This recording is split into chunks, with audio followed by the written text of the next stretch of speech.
بسم الله الرحمن الرحيم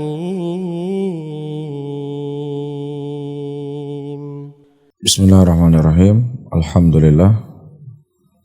لله حمدا كثيرا طيبا مباركا فيه مباركا عليه كما يحب ربنا ويرضى وأصلي وأسلم على نبينا الكريم محمد وعلى آله وأصحابه ومن تبعهم بإحسان إلى يوم الدين.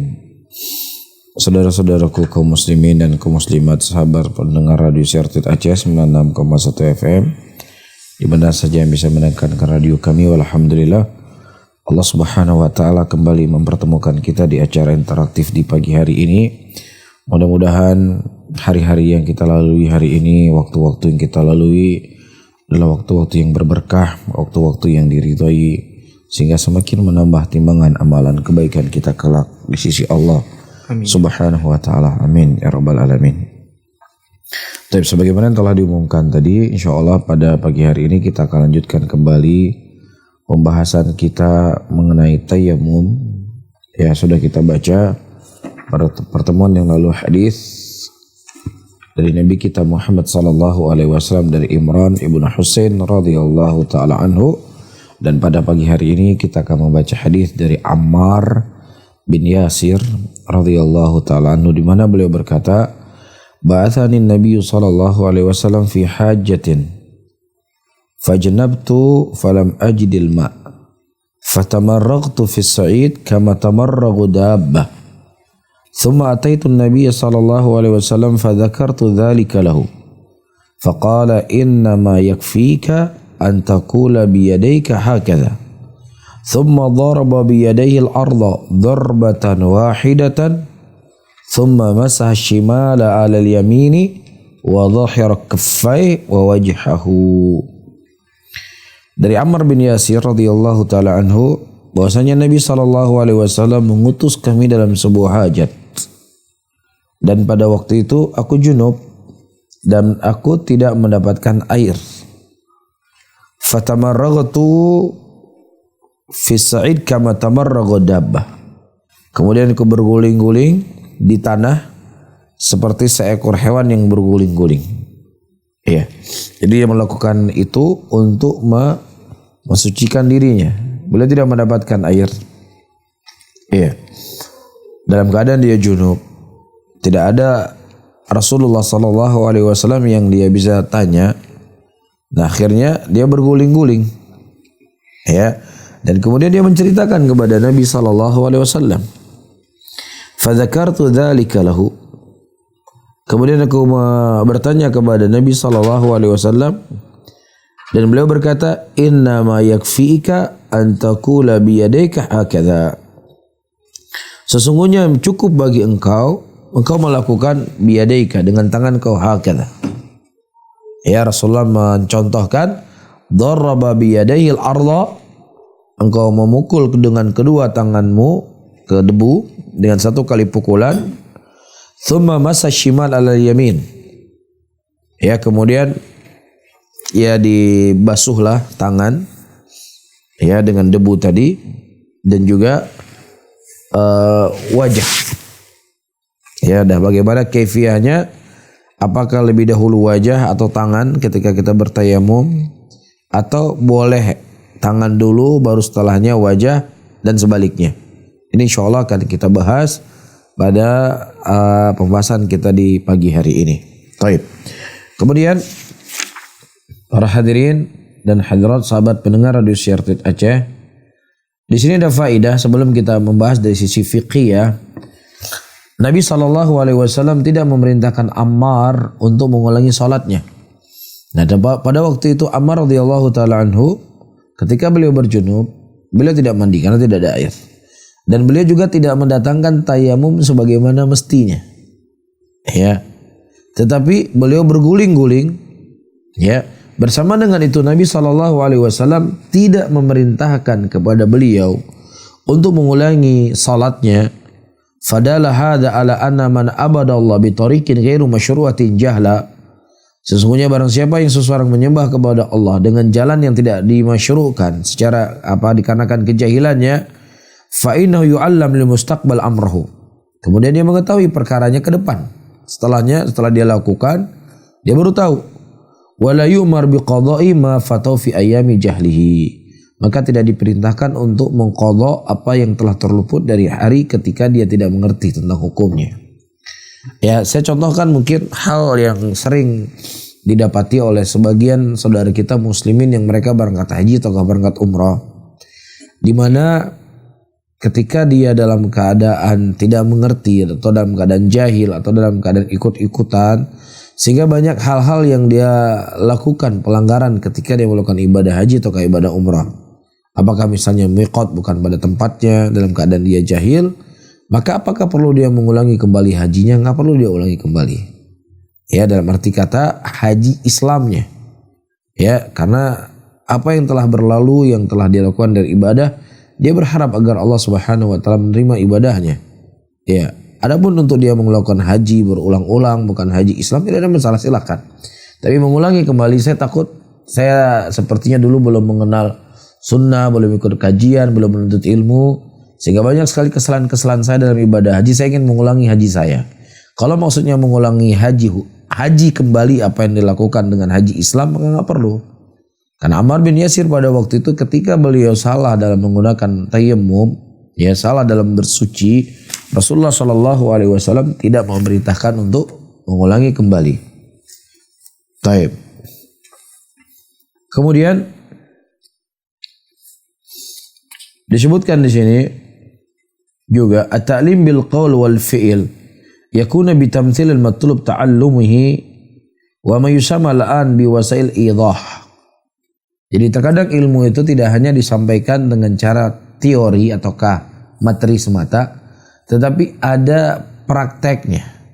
Rasulullah SAW ketika mengatakan innahu innama yakfika hakadha, sesungguhnya cukup bagi engkau demikian, dan Rasulullah praktekkan bagaimana cara bertayamum, dan itu insya Allah akan lebih mengena dan lebih akan menguatkan seseorang dari materi yang dia dengar ketika dipraktekkan. Dan di sini ada samahatus syariah. Di sini ada faidah, yaitu bagaimana kemudahan dalam syariat. Kapan di sana seseorang mendapatkan kesulitan, maka disitulah Allah Subhanahu wa taala akan memberikan kemudahan. Iya, sebagaimana kaidah yang disebutkan oleh para ulama, al-masyaqqah tajlibu taysir. Bahwasanya masyaqqah, ya kesulitan, itu mengharuskan untuk dia mendapatkan kemudahan. Karena memang itu adalah asal dari agama. Sebagaimana dalam surat Al-Hajj ayat ke-78, Allah mengatakan, "Wa ma ja'ala 'alaikum fid din min haraj."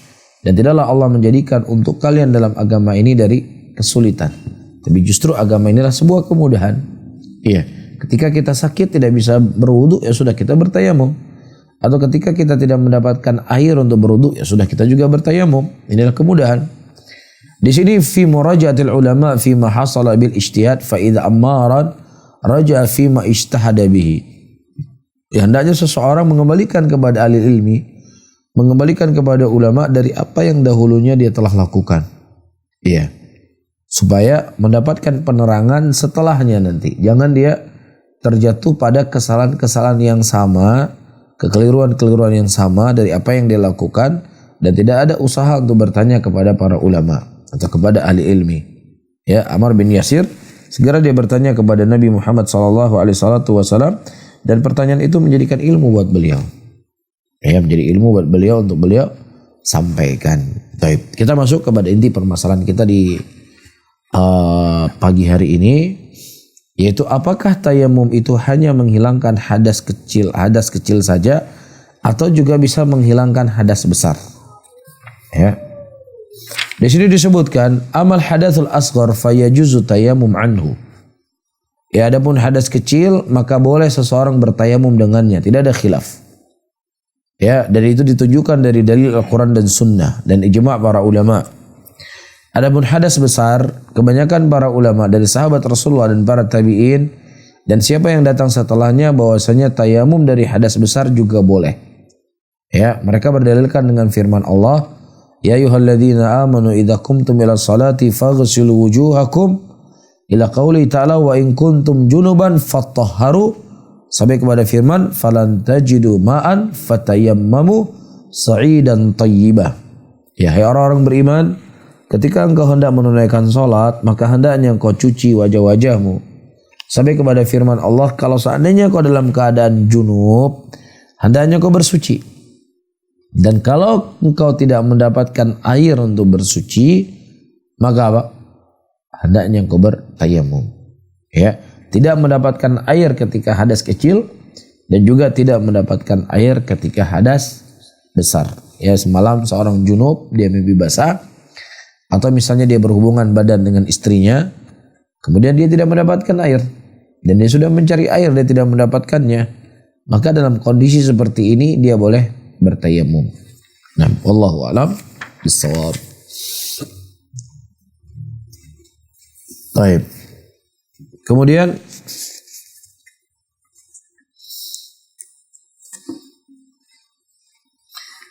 apa hukumnya ya mendahului wajah baru setelahnya tangan, atau boleh dia tangan dulu atau wajahnya baru setelahnya wajah? Di sini disebutkan beberapa pendapat di kalangan para ulama. Pendapat yang pertama, mereka mengatakan yustahab taqdimul wajah alal kaffain. Disunahkan untuk mendahului wajah daripada tangan. Dan itu hukumnya tidak wajib, sunnah.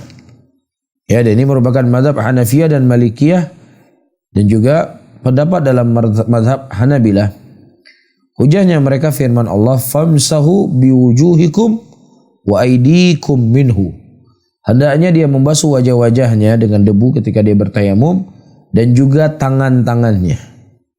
Fafil ayat ataful aidi alal wajah bil waw. Dan di sini Allah menyebutkan dengan huruf waw. Famsahu biwujuhikum wa aidikum. Maka huruf waw la taqtadi tartiban. Huruf waw itu tidak memiliki makna yaitu tartib. Jadi ini dan ini. Ya, kecuali yang menunjukkan tartib adalah thumma. Bisa disebutkan ja Muhammadun wa Zaidun. Muhammad itu datang dengan Zaid, itu bisa datang bersamaan. Kenapa terkadang Muhammad duluan disebutkan? Dikarenakan Muhammad mungkin lebih mulia. Ini kita bukan cerita Nabi kita ya. Seseorang dinamakan dengan Muhammad. Nabi kita sudah jelas kemuliaannya. Ada seorang masuk Muhammad dengan Zaid. Bisa saja langkah si Zaid lebih dahulu masuk satu langkah dibandingkan si Muhammad.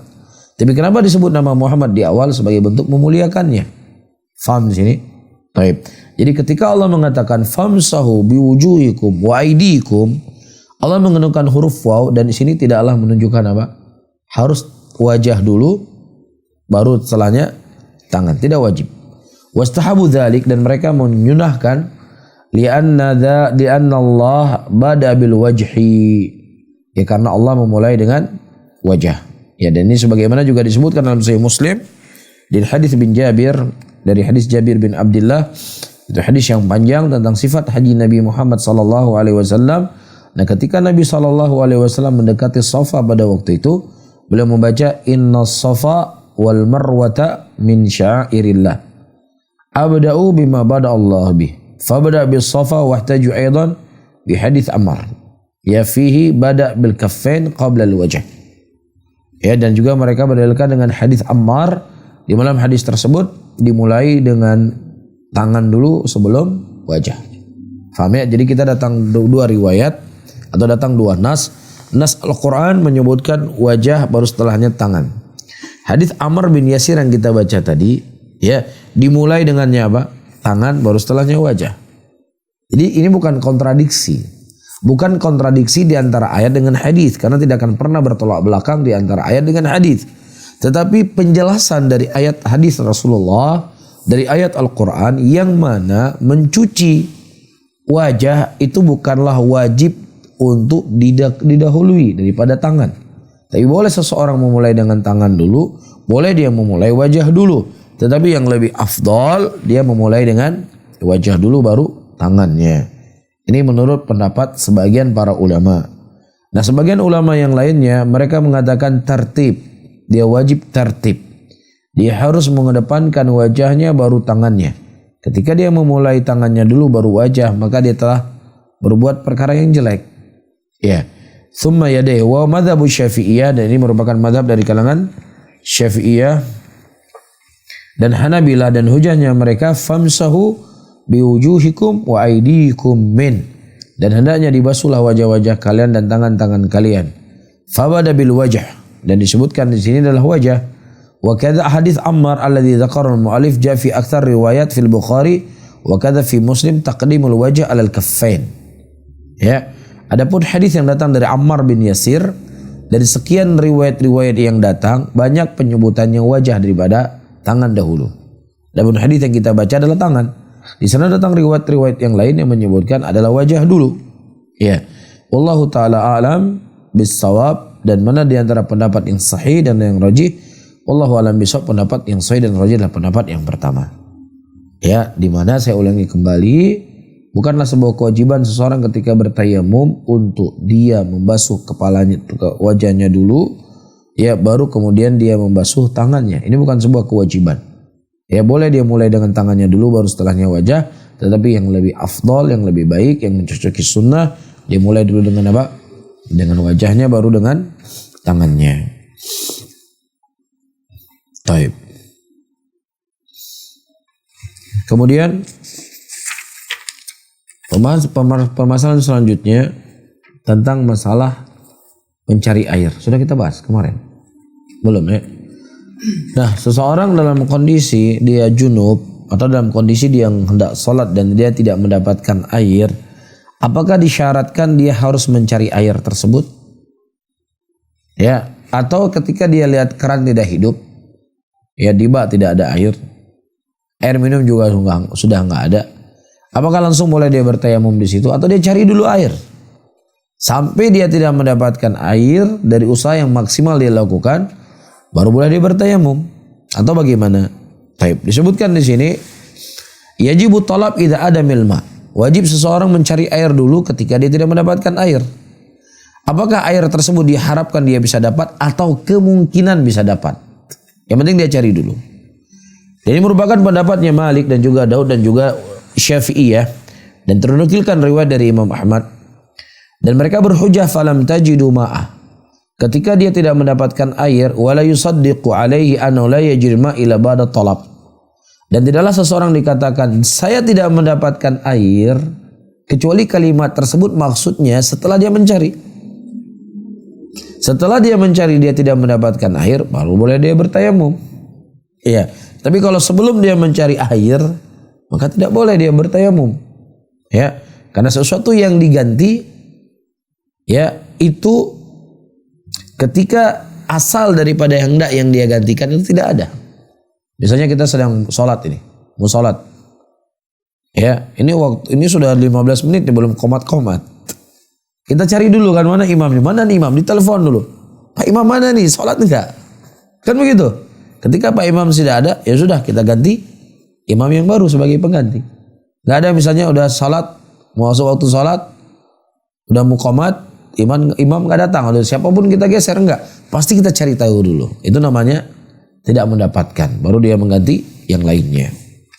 Tapi ini pendapat yang pertama. Pendapat yang kedua, in dhanna wujuduhu biqurbihi lazimahu. Kalau seandainya dia menyangka air tersebut dapat dengan cara yang dia melangkah beberapa langkah, maka wajib dia cari. Tapi kalau seandainya dia sulit untuk mendapatkannya, nggak perlu dia cari. Ya harus keluar dulu, harus ke sana dulu, nggak perlu dia cari. Nah, wallahu a'lam bishawab, dan mana pendapat yang sahih di sini? Pendapat yang sahih adalah pendapat yang pertama. Dia usahakan dulu mencari air tersebut dengan batas maksimal yang telah dilakukan. Kalau seandainya memang tidak dia dapatkan, maka apa? Cukup bagi dia bertayamum ketika dia tidak mendapatkan air. Wallahu taala alam bishawab. Nah, bagaimana kalau seandainya dia mendapatkan air tetapi dengan cara beli airnya? Ya, air berwudu nggak ada, air mandi nggak ada, tapi ada orang jual galon air. Ya, apakah wajib dia membeli air tersebut atau cukup dia bertayamum? Ini air nih, di depan dia ada air. Cuman ini saya harus beli harganya misalnya 10 ribu atau 5 ribu lah ya, harga normal. Apakah wajib saya membeli air tersebut untuk berwudu ataukah untuk mandi? Baik. Di sini disebutkan idza wajada man yabi'ul ma' bi thamani mu'tad. Apabila seseorang mendapatkan air yang dia harus beli dengan harga yang wajar. Harga pasaran. Ya. Wa wajidun litsaman, dan dia memiliki uang dan dia punya uang yang lebih, maka wajib untuk dia membelinya. Wajib dia membeli. Sebagaimana wajibnya seseorang membeli raqabah, membeli budak untuk dia merdekakan ketika dia mampu. Maka ini merupakan mazhab yang 4. Disebutkan oleh Imam Nawawi rahimahullah, idza wajadal ma' yuba' bi thaman mithlihi. Kalau seandainya dia mendapatkan air yang dijual dengan harga yang menjadi harga pasar, ya, dan dia mendapatkan dirinya dari uang tersebut tanpa ya dia tidak ada hajat yang lainnya, ya maka wajib dia membeli air tersebut, tidak ada khilaf kata Imam Nawawi. Qultu wa huna qawlu ajibun Ibnu Hazm haitsu qala wa laysa ala man la ma'ahu ayashtari lil wudu wa lil ghusl la bima qal wa la bima kathir. Fa in ishtarahu lam yujizu al wudu bihi wala ghusl wal fardu at-tayammum. Masyaallah. Disebutkan di sini ada pendapat yang cukup aneh dari Imam Ibnu Hazm rahimahullah. Ketika seseorang tidak mendapatkan air bersamanya, ya kecuali dengan cara dia membeli, wala lil ghusl wala bima qal wala bima kathur fa in ishtarahu, maka tidak boleh dia beli air walaupun dia mampu. Kalau dia membeli air tersebut dan dia gunakan berwudu dan digunakan untuk mandi, maka wudunya tidak sah. Ya, maka wajib bagi dia bertayamum. Dan ini adalah pendapat yang aneh dari Al-Imam Ibnu Hazm rahimahullahu taala. Dan yang sahih apa yang disebutkan oleh Al-Imam Nawawi rahimahullahu taala. Ketika seseorang mendapatkan air dengan harga yang sudah 5.000 kan masih harga normal, dan dia memiliki kemampuan untuk membeli, maka wajib dia beli. Nah, bagaimana sekarang kondisinya? Air yang dijual itu dia di luar di atas harga normal. Air aqua seperti ini dijual 50.000. Ya. Apakah wajib dia membeli air dengan kondisi seperti ini? Di sini ada beberapa pendapat para ulama. Yulzimu syira', wajib dia beli. Walau kana bi jami malihi. Walaupun dia punya uang di kantong hanya 50.000, dia beli dulu air tersebut. Adapun nanti untuk makan kita pikir lagi lain nanti. Ya, dan ini merupakan pendapatnya Hasan Al-Basri. Pendapat yang kedua, idza kanat ziyadah yasirah wajaba 'alaihi syira'uhu. Wa in kana fahisha falu ayatayammam. Wa madzhab Hanafiyah wal Hanabilah. Kalau seandainya naiknya sedikit, harga normalnya 3.000, naiklah jadi 8.000, jadi 10.000, naik sedikit, maka wajib dia beli. Tapi kalau naiknya itu nggak masuk akal, air aqua seperti ini 50.000 atau bahkan sampai 100.000, maka tidak perlu dia beli, cukup dia bertayamum, dan ini merupakan mazhabnya Hanafiyah dan Hanabilah. Pendapat yang ketiga, tidak wajib dia membeli air tersebut kalau seandainya naik dari harga pasaran, walaupun sedikit. Harga 3.000 dijual 5.000, nggak perlu dia beli. Dan ini merupakan mazhab Syafi'iyah, dan juga ada sisi dari mazhab Hanabilah. Dan tetapi yang afdol ya ayashtariyahu, yang afdol dia membelinya. Ya, ini hampir sama dengan pendapat yang kedua tadi. Taib was-shawab wa maqal Syekh Muhammad bin Shalih Al-Utsaimin haitsu qala was-shawab annahu idza kana wajidan li thamani qadiran alayh wajaba alayhi ayashtariyahu bi ay thamanin. Wa dalil ala dzalik qaulu ta'ala falam tajidu ma'a fashtarata Allah ta'ala li tayammum adamil ma' wal ma'u anuna mawjudun wala dhar alaihi fi syira'i li qudrati alaihi. Ya. Kata Syekh Muhammad bin Shalih Al-Utsaimin rahimahullah, ya, seseorang itu wajib untuk membeli air ketika dia memiliki kemampuan untuk membeli air tersebut walaupun dengan harga yang sangat mahal. Air harganya 100.000. Dan 100.000 biasa dia minum teh, minum kopi 100.000. Ya. Maka dengan kondisi seperti ini wajib dia membeli air tersebut. Walaupun harganya 200.000. Dia punya banyak uang. Ya, tapi kalau kita 100.000 untuk beli satu karung beras, ya itu makan 1 bulan. Berarti dia tidak punya kemampuan. Ketika dia tidak punya kemampuan, dia bertayamum. Tapi ketika orang punya kemampuan, di depan dia ada air yang harganya sekian ratus ribu, maka harus dia beli. Kalau dia punya kemampuan. Ya, dan ini berdalilkan dengan firman Allah, falam tajidu ma'ah.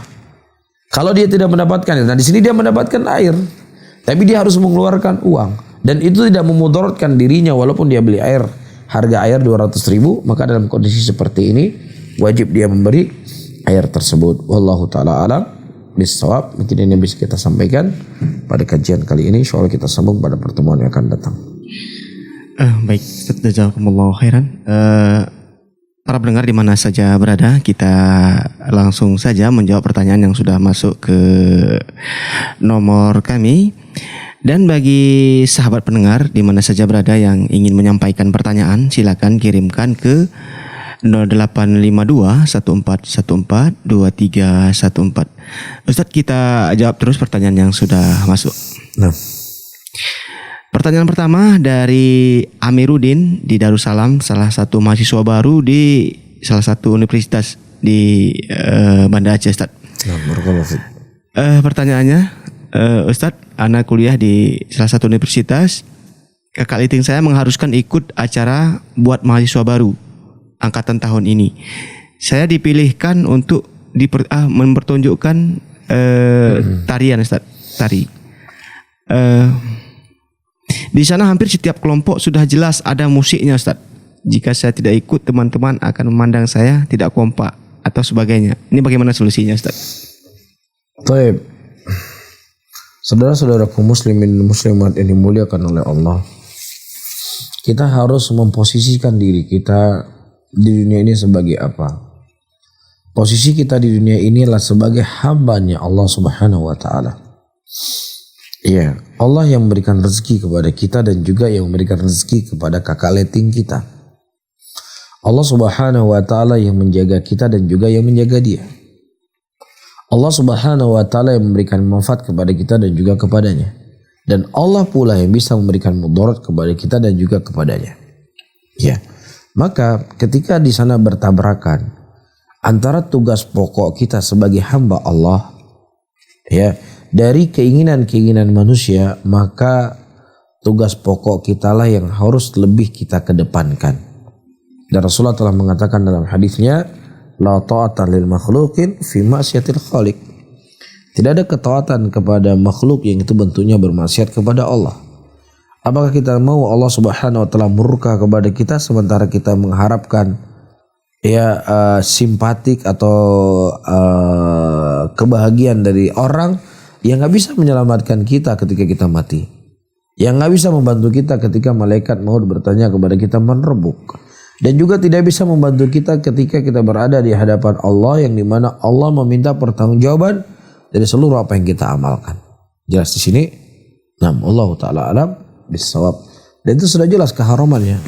Namun kalau seandainya hal-hal yang mustahabbat atau hal-hal yang afdoliyah, hal yang mubah, maka untuk menyenangkan hati saudara kita maka baik.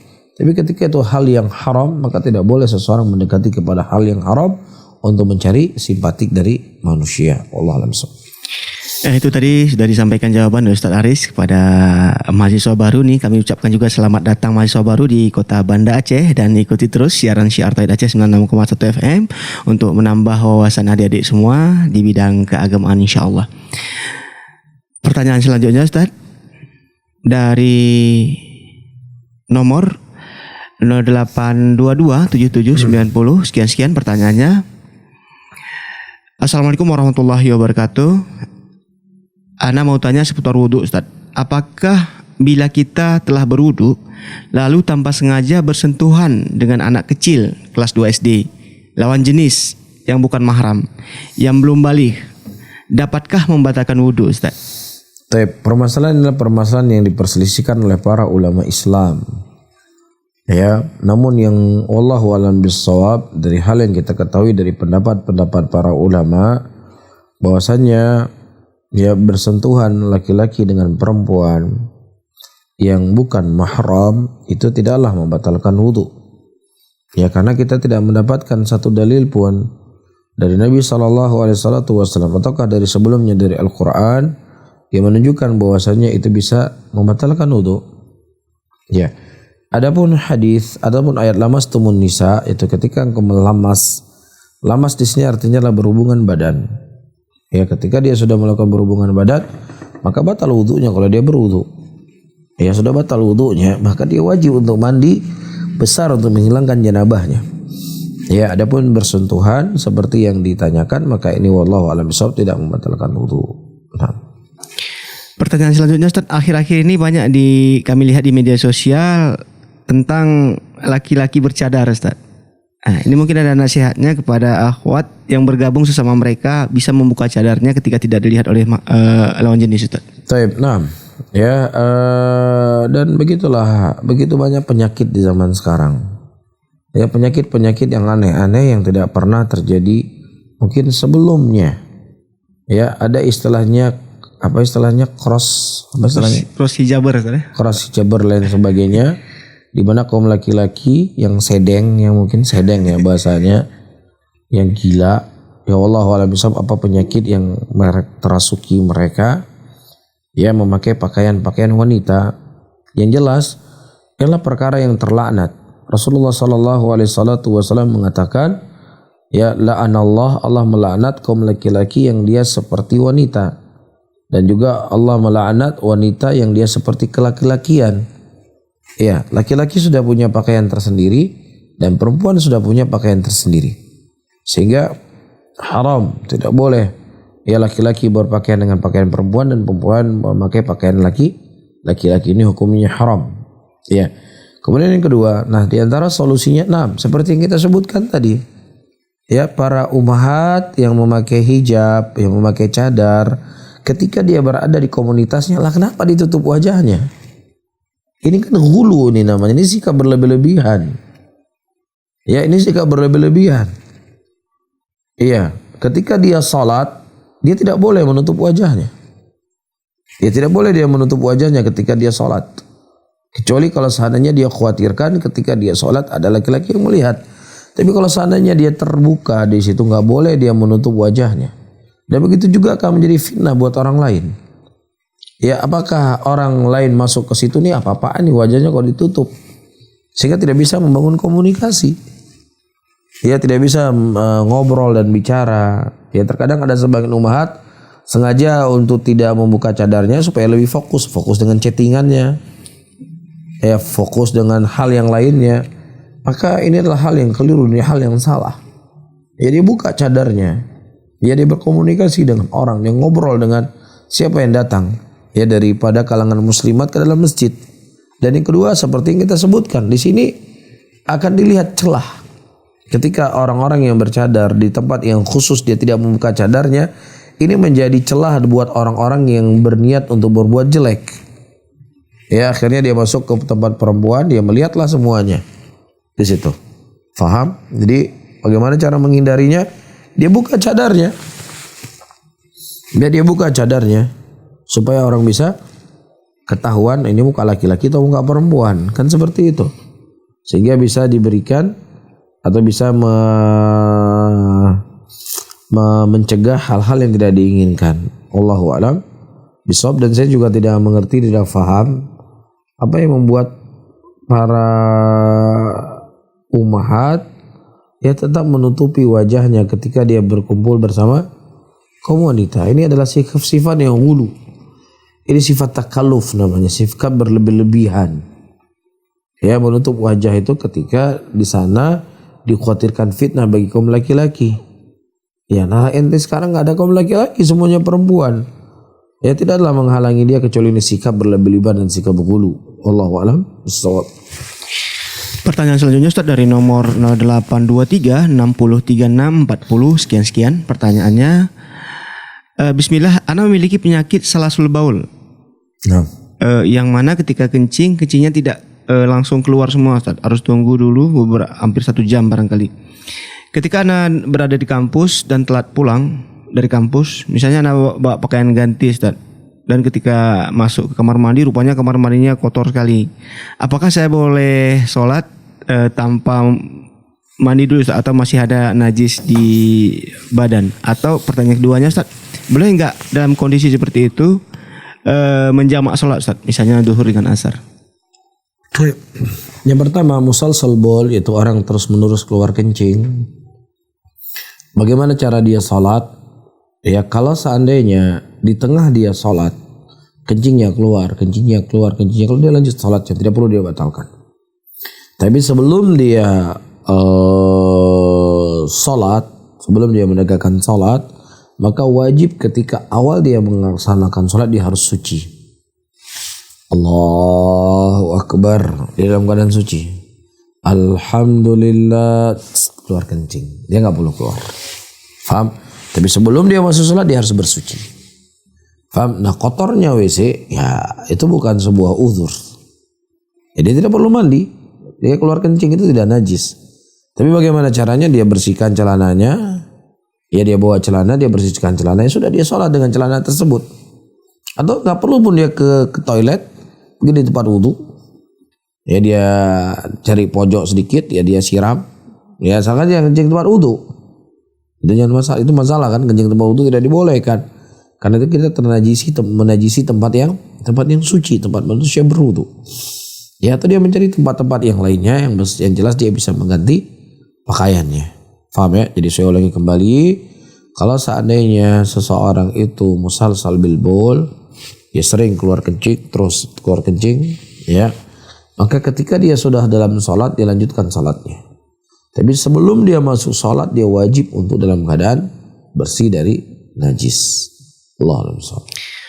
Pertanyaan selanjutnya Ustaz dari nomor 0852 77 13 11 sekian. Pertanyaannya, Bismillah Ustaz, mau tanya, mana lebih utama mendaftarkan anak untuk haji atau mengimpakkan untuk masjid, mengingat daftar tunggu haji itu begitu lama Ustaz? Taib. Wallahu ta'ala a'lam bissawab. Ya, tergantung melihat kebutuhannya. Ya, melihat kebutuhan. Kalau seandainya memang dia melihat masjid dalam kondisi terdesak agar bisa segera terbangun, agar muslimin bisa menikmati salatnya, ya, maka dia kedepankan masjid. Karena yang namanya anak belum ada kewajiban untuk dia berangkat haji. Dia masih berumur misalnya 10 tahun, orang tua sengaja mendaftarkan haji, nanti kalau dia sudah berumur 10 tahun kan bisa tunggu haji 20 tahun, bisa tunggu 30 tahun dia sudah berangkat haji. Nah, itu sesuatu kan dia masih bisa hidup ataukah dia belum, atau dia akan meninggal. Jadi belum ada kewajiban untuk dia berangkat haji. Ya, belum ada kewajiban untuk dia berangkat haji, maka ya masjid yang dia serahkan uangnya tadi mungkin akan langsung termanfaatkan. Dan mungkin bisa jadi dengan sebab dia membangun masjid, dia akan dimudahkan rezeki kembali oleh Allah, yang dengannya dia bisa mendaftarkan anak-anaknya untuk berangkat haji. Tapi kalau dia mengedepankan juga anaknya untuk berangkat haji tidak ada masalah, karena membantu masjid itu bukanlah sebuah kewajiban bagi dia, karena itulah sedekah, yang dengannya dia akan mendapatkan pahala yang besar di sisi Allah. Adapun kewajiban tidak ada kewajiban, karena zakat harta yang dikeluarkan wajib itu adalah zakat harta. Ya, ketika dia sudah punya kelebihan atau sudah sampai haul dan nisab dari zakat, dia wajib dia keluarkan. Selain dari itu adalah zakat adalah harta-harta yang bentuknya sedekah. Ya. Wallahu a'lam. Pertanyaan selanjutnya Ustaz dari nomor 0822 6781 sekian. Pertanyaannya, Ustaz, ana mau tanya, bagaimana caranya atau ada trik mungkin untuk mempercepat doa diijabahi Ustaz? Taib. Di sana disebutkan oleh para ulama di antara sebab-sebab dikabulkan doa, dia mencari waktu-waktu yang ijabah, waktu-waktu di mana Allah mengabulkan doa hamba-hambanya. Dalam keadaan safar, ketika dia berdoa di hari Jumat badal asar, ya di sepertiga malam, dia cari waktunya. Dan juga dia mencari tempat-tempat yang di mana dikabulkan doa, di multazam, ya, di Ka'bah, di Arafah, ketika musim haji. Inilah tempat-tempat yang dimana Allah akan mengabulkan doa. Itu. Sisi yang ketiga, ya, seseorang ketika dia berdoa, hendaknya doa itu dia ucapkan dari hati yang paling dalam, yang dimana dia benar-benar sangat butuh dengan pertolongan Allah Subhanahu wa Ta'ala. Ya, dia menyebut nama Nabi Muhammad SAW, menyebut nama-nama Allah, dia panggil sifat-sifat Allah dan nama-namanya yang sesuai dengan apa yang dia inginkan.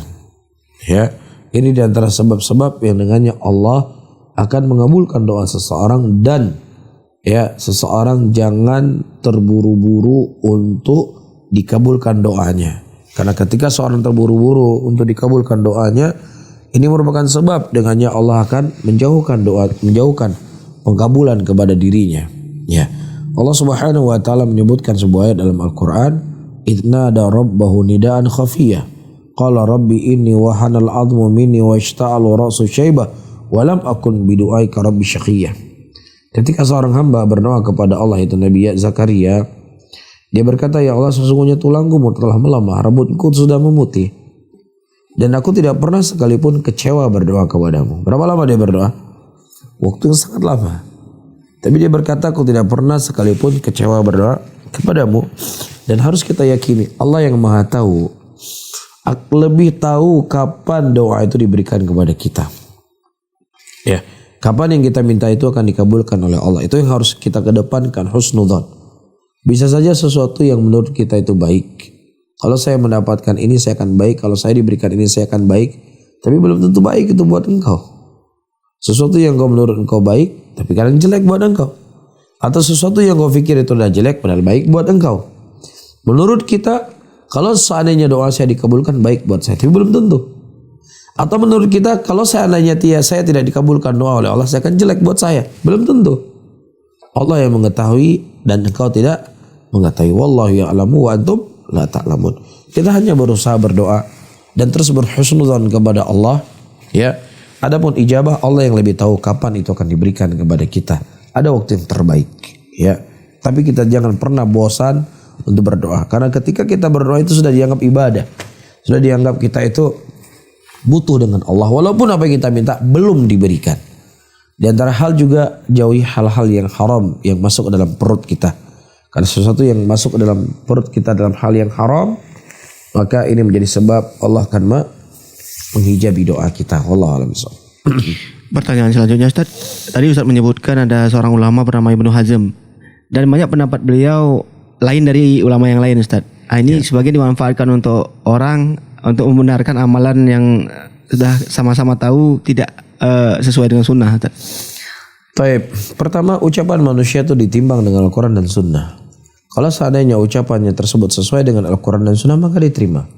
Ketika ucapan tersebut bertentangan dengan Al-Quran dan Sunnah, yang lebih hebat dari Ibnu Hazm pun tidak bisa kita terima. Ini kaidahnya kita. Ya, adapun kaidah ini orang amalkan, alhamdulillah. Tidak diamalkan, kita tidak memudaratkan kita. Ya, telah datang di Sahih Bukhari, ketika datang orang-orang kepada Abdullah bin Abbas, bertanya kepada Abdullah bin Abbas tentang sebuah permasalahan haji. Kemudian Abdullah bin Abbas menyampaikan hadis dari Nabi SAW.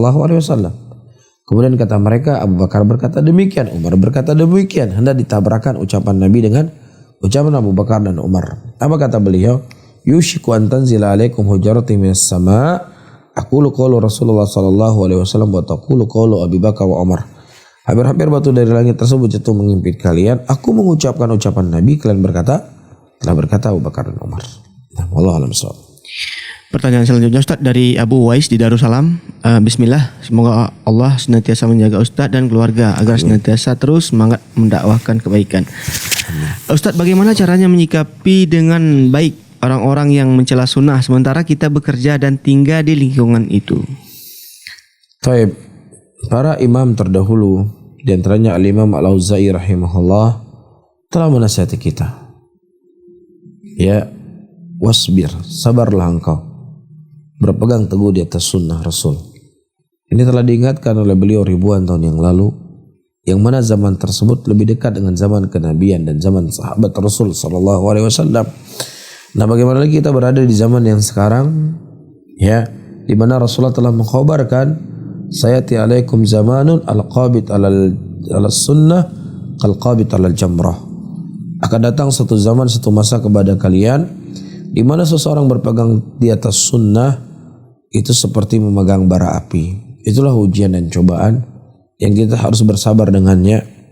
Ya, tetap kita berbuat baik kepada saudara kita muslimin. Tetap kita sampaikan dengan cara-cara yang baik, dengan adab. Yang mudah-mudahan la'allallah yuhditsu ba'da dzalika amra.